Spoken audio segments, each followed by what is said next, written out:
By the way, we're going to talk about Max Scherzer's rehab start a little bit later, but I know you want to focus on Kyle Tucker. Yeah, he's been outstanding. And when you look at his numbers and how these guys evolve and get better every single year, it's all about, what pitchers are trying to do to you to make you make adjustments to them. And that's how I've always felt. If you're going to throw me certain pitches in off the plate, but they look like strikes and I'm swinging at them, then I have to start adjusting to what the book is. And we call it the book because that's what, as hitters, that's what we think pitchers have, the book on our weaknesses. And when you look at Kyle Tucker, I think he's eliminating the weaknesses. I think he's one of those guys that when you look at the book says he can't hit that fastball in, but he's going to keep swinging it. And this is early on. This is early on in the season. He's frustrated. But the adjustments are the fastball in and the down end slider. That's always the two-strike pitch that we struggle with. But I like to hit it. But when you make the adjustments to it and you start getting good contact, now it goes in as, now what are you going to do? Because now I'm feeling better. So he's made adjustments to his stance. He's made adjustments to his hands.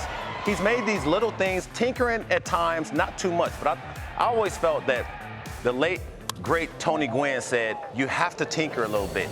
It don't have to be, this crazy, movement or crazy tinkering a lot of, but you have to make these little bitty adjustments that will allow you to be free. And I think Kyle Tucker has made some really good adjustments with his hands.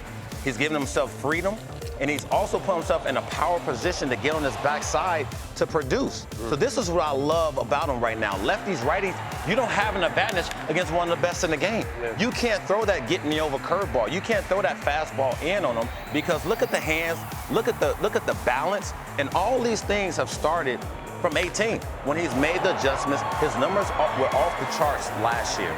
And I just think that now when you look at the mix, even without Carlos Correa, they have Kyle Tucker as another dominant force along with Yordan. But this pitch right here, Al, I wanted to say last night, lefty, you bring him in, Buck, you bring in a guy to get Kyle Tucker out. Yeah. It's nothing, but the splits for me are drastic. Look at 19 and look at 2022, right? That's just on his backside. He's pulling a little bit of weight. He's gotten more balance. And when you look at the career splits, it just shows you when you're starting to get better. And he's on pace for 31 and 109. You look at the average. The average for me, you can punt at times because that's the book.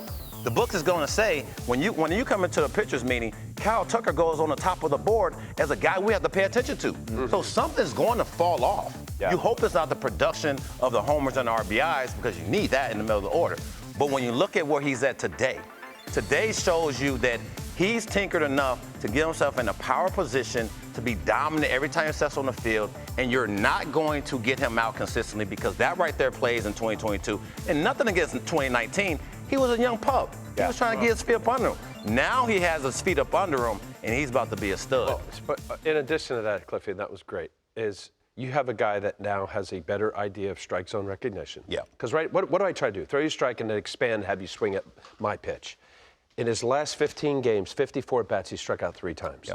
Purely, if forget about book and all this other stuff. You look at that and you go, all right, this dude is going to put the ball in play. Those are your most difficult at-bats. 3 strikeouts in the last 15 games. That's impressive.